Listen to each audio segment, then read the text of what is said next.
Hermanos, estamos listos para iniciar nuestra actividad de cada día y hoy día, por supuesto, vamos a cerrar un ciclo. Estuvimos estudiando un versículo que hablaba de las actividades de la iglesia, que decía que la iglesia practicaba la doctrina de los apóstoles, la comunión unos con otros, el partimiento del pan y las oraciones. Hemos hablado de la doctrina, del partimiento del pan, de la comunión unos con otros, hablamos ayer. Hoy día vamos a hablar de la importancia de la oración.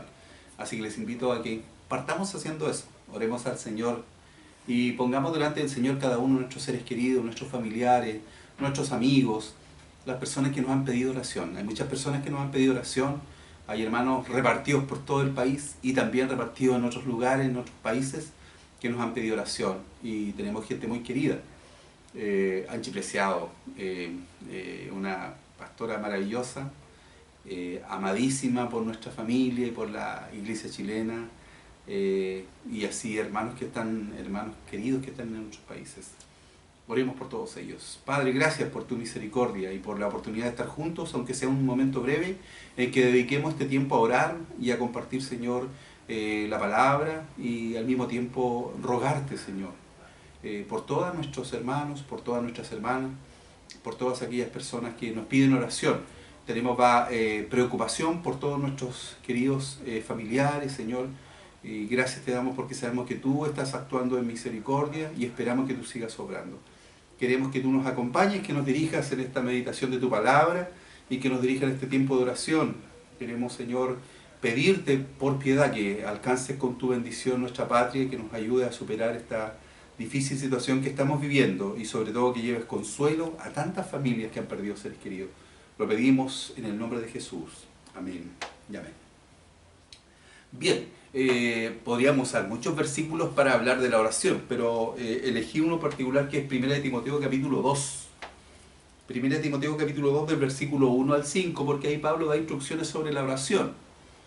Es probable que lo hayamos mencionado en otra oportunidad, pero hoy día nos vamos a referir a él para cerrar este ciclo de las actividades de la iglesia primitiva. 1 Timoteo capítulo 2 del 1 al 5 dice así: exhorto ante todo que se hagan rogativas, oraciones, peticiones y acciones de gracias por todos los hombres, por los reyes y por todos los que están en eminencia, para que vivamos quieta y reposadamente en toda piedad y honestidad.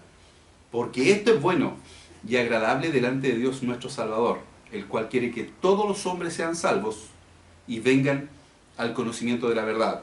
Porque hay un solo Dios y un solo mediador entre Dios y los hombres, Jesucristo hombre. Esto es palabra del Señor. Bien, decíamos entonces que estábamos cerrando este ciclo de 4 temas que dicen relación con un versículo que describe la vida de la iglesia primitiva. Y ese versículo dice: y perseveraban en la doctrina de los apóstoles, en la comunión unos con otros, en el partimiento del pan y en las oraciones. Estas 4 cosas hacían: la doctrina de los apóstoles, la comunión unos con otros. Ayer hablamos de la importancia de la comunión. El partimiento del pan, que era la Santa Cena, que también lo comentamos, que este domingo tenemos la Santa Cena. Si usted no se ha inscrito, avísenos, hermano, avísenos por favor, los miembros de la congregación que están cerca de nosotros, avísenos cuántos son los hermanos de su familia que van a participar de la cena para poder tener todo preparado. Y por supuesto el último tema que dice que la Biblia que desarrollaba la iglesia primitiva era hacer oraciones. La práctica de las oraciones no es más que una copia de la costumbre judaica. Los judíos oraban 3 veces al día. Y por supuesto, incluso hay textos del Nuevo Testamento donde mencionan que Pedro, a la hora de la oración, subía al templo y en la puerta de la hermosa y Pedro hace un milagro portentoso, usado por el Espíritu Santo, por supuesto. Denota que la iglesia cristiana siguió esta costumbre de orar. Una costumbre que Jesús tenía enraizada en su forma de vivir mientras estuvo con nosotros en la tierra. El Señor dedicaba largas horas a la oración. Había situaciones en que pasaba noches enteras el Señor orando delante del Padre, pidiendo la gracia, la fortaleza, la sabiduría, para llevar adelante su ministerio, que era un ministerio complejo. Jesús estaba siendo asediado permanentemente por los fariseos, por los saduceos, por los herodianos, de diferentes grupos políticos religiosos de Israel, para buscar una razón para perseguirle y finalmente darle muerte. Entonces Jesús se pasaba tiempo de oración. La Biblia describe noches enteras que el Señor oraba. Yo creo que en una oportunidad estuvo todo, hay una descripción de un día extremadamente largo del Señor. Desde la mañana hasta la tarde estuvo enseñando, predicando a la orilla del mar. Cuando llegó la noche, dice, le hizo que sus discípulos entraran en una barca y cruzaran hacia la otra ribera. Y él subió a un monte alto y ahí comenzó a orar. Y dice que oró toda la noche. Y cuando llegó la cuarta vigilia de la noche, o sea, las últimas horas, cuando estaba amaneciendo ya, vio que los discípulos estaban enfrentando una tempestad. Y ahí donde Jesús va y comienza a caminar sobre el mar, y está todo este evento de la caminata de Pedro sobre el mar. Pero piensen esto, Jesús todo el día trabajando, toda la noche orando, y de madrugada iba a cuidar a sus discípulos que estaban enfrentando una tempestad. Eso hablaba de la disciplina de oración que tenía el Señor. Sin duda Jesús tenía una disciplina notable de oración. Por eso no es de extrañarse que cuando Jesús está en el Getsemaní, tenga una expresión de pedirle a sus discípulos más cercanos, Pedro, Juan, Jacobo, que eran los que estaban siempre con él en las actividades más íntimas, que le ayudaran a orar. Dice que los demás discípulos quedaron un poco lejos, pero a estos los llamó aparte y les dijo, mi alma está angustiada, está triste, hasta la muerte, dice. Vamos adelante y oremos. Y las veces que vino el Señor a ver a sus discípulos, ya ustedes saben la historia, estaban durmiendo. Entonces Jesús hace una declaración que resulta más o menos como la cota mínima de oración. Le dice, ¿no habéis podido orar conmigo una hora? A veces cuando no se tiene la costumbre, el hábito, es difícil a lo mejor orar una hora. Pero esto es como un deportista. Cuando un deportista comienza a practicar un deporte, cuando un deportista comienza pensemos en la halterofilia. La halterofilia es este deporte que consiste en levantar grandes cantidades de peso. Entonces, sin duda, los deportistas que se dedican a esto no parten levantando pesos olímpicos. Muchos de ellos parten con poco peso. Pero el ejercicio va haciendo que cada vez levanten mayor peso, tienen mayor resistencia, mayor musculatura, y así como el ejercicio físico, que la Biblia dice que para pocos es provechoso, produce estos resultados, también la oración produce estos resultados. Cuando tú te haces el hábito de orar, cuando tú tienes tus ritos de oración, no hablando de rito por costumbre, sino de tu forma de orar, tus momentos de oración, después cuando no lo haces andas como que algo me faltó. Si tú antes de irte a la oficina, antes de ir al colegio, antes de irte al trabajo, tienes ese hábito de hacer una oración, de leer un texto de la palabra, a veces sales apurado y no lo haces y tú te sientes incómodo porque como que algo te faltó. Los que tomamos el remedio, de repente a mí se me olvida y después me acuerdo que tengo que tomarme las pastillas para la diabetes. Entonces, pero uno siente que algo hice mal. Y después uno se acuerda, se me olvidó antes de comer, tenía que tomarme esa pastilla para que me baje el azúcar. Con la oración pasa lo mismo. Cuando tú tienes un hábito de orar, no puedes pasar el tiempo sin tener un tiempo de oración con el Señor. Es un tiempo de comunión con el Señor, es un tiempo de intimidad, es un tiempo donde podemos realizar más de un tipo de oración. Aquí cuando hablamos de Primera de Timoteo, se mencionan a lo menos 4 expresiones distintas respecto a lo que se hace. Dice que pide que se hagan, exhorto ante todo que se hagan rogativas, oraciones, peticiones y acciones de gracia. Aquí hay 4, podrían haber más clasificaciones de tipos de oración, pero lo menos aquí hay 4 que mencionar. Rogativas. Cuando haces rogativa tú estás pidiendo por algo en particular, estás solicitando al Señor que haga algo por ti, estás pidiéndole a Dios que tenga misericordia respecto a un área específica de tu vida, y haces rogativas delante del Señor, le ruegas al Señor por otra persona, o por algo personal tuyo, o por algo que estás viviendo. Rogativas. Oraciones. Las oraciones, como las enseña Jesús, son momentos donde uno tiene un momento de adoración, un momento de petición. Las oraciones son más generales, son hablar con Dios, conversar con Dios sobre lo que estamos viviendo, lo que siento, cómo estoy. Yo sé que hay muchas personas que en este momento necesitan aprender a orar. Y aparte de eso, tenemos las oraciones, tenemos las peticiones. Fíjate que las oraciones, las peticiones, las acciones de gracia son cosas distintas. En nuestras oraciones, generalmente nosotros lo he enseñado con anterioridad, siempre estamos como pidiendo. Entonces ahí donde yo les mencionaba hace un tiempo atrás que llegar a la oración es como llegar al supermercado. Uno llega a la lista de todas las peticiones que va a pedir al Señor, en vez de agradecer al Señor. Mira, el modelo de oración del Padre Nuestro lo que hace primero es honrar, adorar al Señor, darle gracias por la vida. Cuando lleguemos a la oración nunca partamos pidiendo. Lo primero es darle gracias a Dios. Gracias a Dios porque tengo vida, porque tengo salud, porque tengo un techo que me cubre, porque tengo alimento, porque mis hijos están con vida y salud. Lo primero que debes hacer en una oración es honrar el nombre del Señor. Lo primero es reconocer la grandeza de Dios. Entonces, cuando tú comienzas a tener esta práctica, este esquema de oración, te vas a dar cuenta que puedes orar unos cuantos minutos y no te sientes ahogado porque ya se te acabó el tema.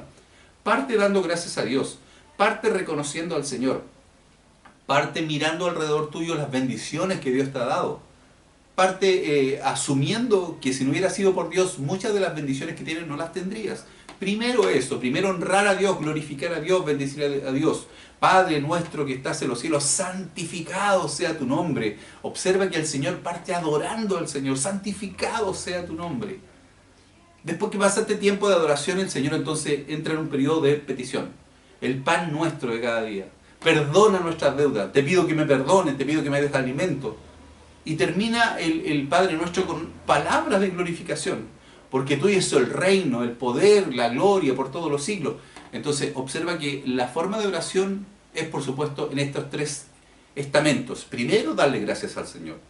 Primero, honrar a Jesús. Primero, alabar al Señor. Yo te aseguro que generalmente para nosotros es más fácil pedir al tiro. Nos arrodillamos, Señor, me falta esto otro, me pidieron oración. Pero Jesús enseñó un modelo de oración. Adorar, glorificar, bendecir al Señor primero. Después, en segundo lugar, hacer las peticiones. Que están aquí, peticiones. Y por último, terminar también dando gracias al Señor. Lo interesante es que entre las oraciones que plantea el apóstol Pablo hay un tipo de oración que se llama acciones de gracia. Qué difícil es hacer una oración de acción de gracia. ¿Qué es una oración de acción de gracia? Una en que no pides nada. Siempre terminamos pidiendo algo. Y a veces nos toca cuando a veces nos congregamos, cuando estábamos en los cultos, que le pedimos a una hermana, quiero que haga una oración, pero que no le pida nada al Señor, que solo le dé gracia. Y cuando tú pones atención en la oración, la hermana parte como avión dándole gracias al Señor por muchas cosas, pero termina en algún momento mandando alguna petición al Señor, pidiendo algo por ella, por algún familiar. Qué difícil es tener oraciones de acción de gracia. Qué difícil es solo reconocer que Dios ha sido bueno, porque si miramos lo que nos ha pasado, si miramos el tiempo que hemos vivido, Dios ha sido bueno, hermanos. Hay muchas situaciones que de repente nos cuesta entender, pero en todas esas cosas Dios ha sido bueno, Dios ha sido misericordioso. Cuando a veces no entendemos las decisiones del Señor, tú debes saber que, aunque no puedas comprender por qué Dios permitió tal o cual cosa, siempre la intención del Señor es bendecirnos, cuidarnos, protegernos, rodearnos de su misericordia, abrirnos caminos de bendición, abrirnos caminos de prosperidad. Por eso es bueno orar, por eso es bueno que nos acerquemos al Señor. Y qué lindo cuando alguien declara que tiene necesidad de estar más cerca del Señor. Entonces me toca con mi esposa conversar con muchas personas por nuestro trabajo ministerial. Y es muy reconfortante cuando alguien te dice, especialmente cuando son personas jóvenes, no, pastor, sí, yo creo que necesito estar más cerca del Señor. Qué linda expresión esa. Porque significa que al evaluar mi vida, yo digo, pucha, Dios ha sido bueno, Dios me ha abierto puertas, me da vida, me da salud, cuida a los que amo. Yo necesito estar más cerca del Señor. Es una linda expresión. Ojalá todos tuviéramos ese deseo. Por lo tanto, anímate. Si tú no tienes el hábito, si tú no tienes costumbre, haz una oración pequeñita. Recuerda una oración que tenga estas tres partes. Primero, dale gracias a Dios. Y si no te acuerdas, parte haciendo una lista. Antes de ponerte en oración, haz una lista. Doy gracias por mis hijos, doy gracias por mi trabajo, haces una lista. Doy gracias porque tengo salud, doy gracias porque todavía soy joven y no estoy diabético, ni pelado, ni cansado como el pastor José. Todavía estoy joven y con mucha energía. Y también por mi trabajo, donde estoy bien conceptual. Listo, ahí tengo unas 5 o 6 oportunidades de dar gracias. Listo. Después, peticiones. Tengo que pedir por mi papá, tengo que pedir por mis hijos, tengo que pedir porque el Señor me cuide en mi trabajo. Ya hay 4 o 5 peticiones. Y por último, un cierre donde también, Señor, te damos gracias por todo lo bueno que has hecho, gracias por este nuevo día de vida que tenemos. Porque mira, el que tengamos un día más de vida es una bendición del Señor. Si hay gente que ayer estaban con nosotros y ahora no están. Esa es una misericordia de Dios. Tener vida y salud es una misericordia del Señor. Ni hablar de tener trabajo, hermanos. Ni hablar de que Dios te esté cuidando y que provea para tu familia. que Dios cuide tus proyectos, que Dios cuide tus actividades, que Dios cuide tu actividad económica, que Dios cuide tus estudios. Es una bendición. Tenemos muchos motivos por los cuales darle gracias al Señor, y eso lo podemos hacer orando. Por tanto, no olvides este esquema. Adorar, dar gracias a Dios, 1. 2, peticiones. 3, termino dándole gracias a Dios por toda su misericordia. Es la forma como Jesús enseñó. Finalmente me quiero referir en la oración a un aspecto que Jesús enseña en forma transparente en muchas oportunidades. Y tiene que ver con qué es lo que busca Dios en nuestra oración. ¿Qué es lo que busca Dios en nuestra actitud? ¿Qué es lo que Dios espera de nosotros? Entonces encontramos, por ejemplo, podría haber mencionado muchos ejemplos, pero encontramos un ejemplo muy particular que a mí me encanta para ejemplificar, valga la redundancia, lo que Dios espera de nuestra oración. Dice la Biblia que en alguna oportunidad habían 2 personas que llegaron al templo a orar. Uno, que era un religioso, perteneciente a una secta importante, que iba siempre a la iglesia, que todos lo veían muy bien, que era una persona que tenía buena apariencia, y este hombre era un fariseo, se paseaba adelante dando gracias a Dios. Y la oración, para parafrasearla y traerla a nuestro tiempo, era más o menos así: Señor, te doy gracias porque soy tan bueno, porque yo hago tan bien las cosas, Señor. Siempre ayudo a los pobres, Señor. Traigo mis diezmos, nunca los dejo guardados en la cuenta corriente. Señor, yo ayudo a la gente necesitada. No sé qué me pasa que lo hago tan bien. Yo me admiro, Señor, de tan espiritual que yo soy. Me llama la atención lo misericordioso que soy, Señor. No sé qué me pasa, ¿por qué habrás nacido de esta manera tan espectacular? Y mientras este oraba así, dice Jesús, que atrás al final del templo, y más encima escuchando a este que oraba así, había un publicano, un hombre que era criticado por todo el mundo por estar lejos de Dios, y este no quería ni levantar su rostro hacia el cielo. Y dice que se golpeaba el pecho y decía: Señor, perdóname que yo soy tan malo, Señor. Hago tan malas cosas, Señor. Me cuesta tanto caminar contigo. Te pido que tengas misericordia de mis imperfecciones, de mi pecado. Yo te ofendo tantas veces. Y él confesaba sus pecados, sus imperfecciones. Entonces la expresión del texto bíblico es: ¿quién fue justificado? Fue justificado el que estaba atrás, el que se hallaba malo, el que se hallaba imperfecto, el que sentía que delante de Dios tenía tantos errores. Ese fue justificado. El que estaba delante sintiéndose bueno no fue justificado ahora ni nunca. Esa es la expresión del texto. Entonces, ¿por qué te menciono esto? Te menciono esto porque no te juzgues a ti mismo como indigno o como indigna de orar al Señor. Nunca vamos a ser indignos de ser escuchados por el Señor. El Señor siempre va a estar con su oído atento a nuestras oraciones. Y cuando tenemos una actitud de humildad, de reconocimiento, cuando tenemos una actitud de sencillez, no busques tener un discurso pulido, avanzado, con palabras tan complejas. Cuando uno es bastante joven y llega recién a la iglesia, escucha a los hermanos que oran tan compuestos, así que parece que ya van a levitar hacia el cielo, se paran en puntitas. Y a veces uno no sabe que esos hermanos en el fondo tienen un ego tan grande que por supuesto caen en esta declaración que hace Jesús. Dice que al altivo Dios lo mira de lejos. Y puede haber altivez espiritual.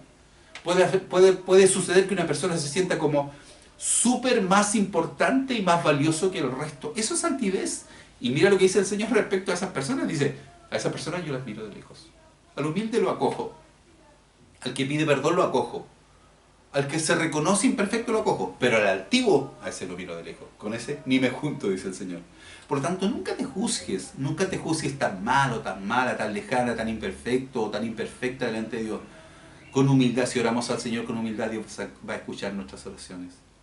Por lo tanto, la oración es parte de la vida del creyente, la oración es parte de la vida del cristiano.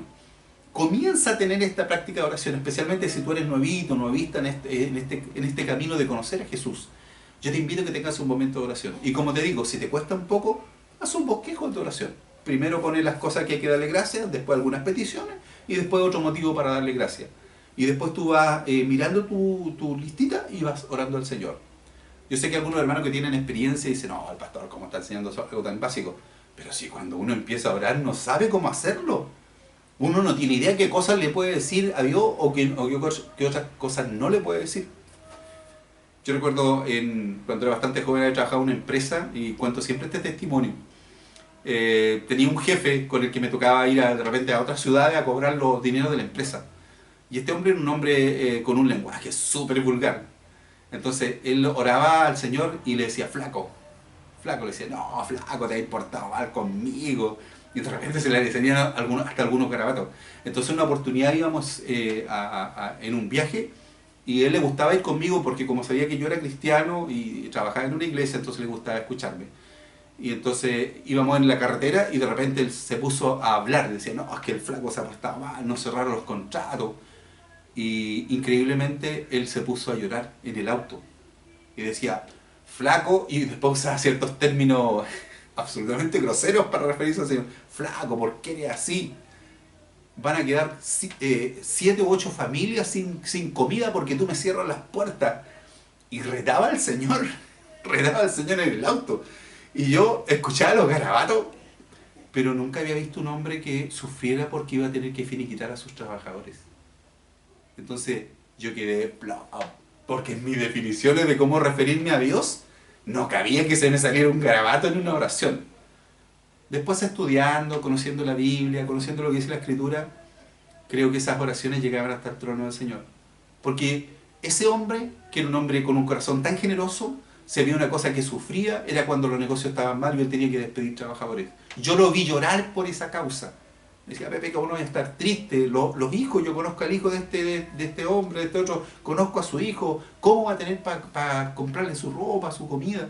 Nunca, no he conocido nunca a otro empresario que haya tenido esa actitud. Y estoy seguro que esas oraciones con garabato y todo llegaron a la presencia de Dios. Y Dios las vio con buenos ojos. ¿Te das cuenta de lo importante que es la actitud del corazón? Así que nunca te auto margines de la oración. Y nunca pienses, cuando nos podamos reunir, que cómo yo voy a ir, cómo voy a estar con ellos, cuando la iglesia, toda la gente es tan espiritual. Mira, la iglesia es como, volviendo a la situación actual, es como un hospital lleno de gente enferma espiritualmente. Todos tenemos alguna dificultad, todos tenemos algún error, todos tenemos algún defecto. Nadie es perfecto delante del Señor. Por lo tanto, nunca sientas que tú eres menos que el resto. Somos todos iguales de imperfectos delante del Señor. Entonces, cuando tú miras a otra persona, tú no sabes el defecto que tiene, así que tú no te sientas mal. Tú haz tu oración en silencio, calladita. Si alguien levanta la voz, si alguien llora, no te preocupes, esa persona está comunicada con el Señor. Pero lo más importante es nuestra actitud de humildad, de sinceridad y de ser auténticos. Al Señor hay que decirle lo que sentimos en el corazón. A veces nuestro lenguaje a lo mejor no va a ser muy apropiado, pero el Señor va a entender lo que pasa en nuestra vida. Y sobre todas las cosas, nunca pienses que los demás son mejores que tú. Entonces, a veces yo me acuerdo de algunos refranes antiguos que se usaban por allá por la Araucana, cerca de Tres Pinos, donde crecimos. Yo crecí con mi familia y crecí escuchando algunos refranes. Entonces hay uno que decía así: se admira el sartén del tacho sufriendo los mismos males. En el campo, como se cocinaba con leña, si tú ves los sartenes y si ves el tacho donde se calienta el agua, tú los comparas, están los dos igual de negros. Entonces no puede ser que el sartén le diga, oye, que estáis quemados, estáis todo negro con el hollín. Si están los dos llenos de hollín, delante de Dios, querido hermano, querida hermana, somos todos imperfectos. Todos estamos llenos del hollín de nuestros errores. Y no importa cómo estemos, si vamos con humildad delante del trono de Jesús, si vamos a sus pies, el Señor va a escuchar nuestra oración. Por lo tanto, yo te animo, acostúmbrate, haz un hábito en tu vida de orar al Señor. Hazte el hábito de tener un momento de oración cada día, al amanecer, al acostarte, que no termine el día sin darle gracias a Dios por un día más de vida y que no inicies un día sin recordar que necesitas tu familia, tus seres queridos, la bendición del Señor. Espero que estas palabras te hayan orientado y que por supuesto nuestras redes están abiertas para que tú puedas mandar alguna pregunta y puedas, por supuesto, aclarar alguna duda que te quede con lo que hemos compartido en el día de hoy. Te invito a que oremos y que le pidamos al Señor que nos ayude a entender su palabra. Gracias te damos, Señor, por que siempre la Biblia nos ilumina, nos da claridad sobre, Señor, qué es lo que esperas tú de nosotros. Mira nuestras vidas llenas de imperfecciones, míranos con misericordia, Señor. Haz que cada día seamos un poquito mejor, que avancemos, Señor, un pasito cada día en nuestra relación contigo. Te doy gracias, Señor, por la vida. Te doy gracias, Señor, por la salud. Te doy gracias porque tú me has permitido compartir la palabra sin estar tosiendo todo el rato, Señor. Te doy gracias por mis hermanos y hermanas, por cada uno de los que estaremos este domingo preparando nuestro corazón para compartir los símbolos de tu cuerpo y de tu sangre. Señor, te adoramos, te bendecimos, te pedimos, Señor, que tú prepares, Señor, la vida de cada uno de nuestros hermanos y que tú nos dirijas, Señor, en todo lo que estemos haciendo. Gracias, Señor, por todas tus misericordias. Gracias por todas tus bondades, Señor. Te ruego que tú estés con nosotros y que tu bendición nos acompañe. En el nombre de Jesús. Amén y amén. Hermanos, hermanas queridas, amigos, personas que nos conocen, aquellos que están hace poco viendo los videos, ya me acordé del campo y se me viene como toda la nostalgia. Los Álamos, Cerro Alto, Temuco Chico, se me vino toda la nostalgia. Saludos a nuestra familia que está allá. Muchos cariños a Iri, a Luchito, allá, a muchos familiares. La Eva, la Jovita, tanta gente que tenemos allá. Un abrazo enorme, bendiciones. Estamos orando por aquellos que están un poquito enfermos. Seguiremos clamando al Señor, que es nuestra responsabilidad. Y algún día te vamos a escuchar a ti diciendo, no, ahora estoy orando sin problema, un buen tiempo en la presencia del Señor. Cariños, un abrazo. Oramos por ustedes, por sus pequeños. Por tus pequeños estamos orando. Y que la bendición del Dios Todopoderoso, Padre, Hijo y Espíritu Santo esté con ustedes. Amén.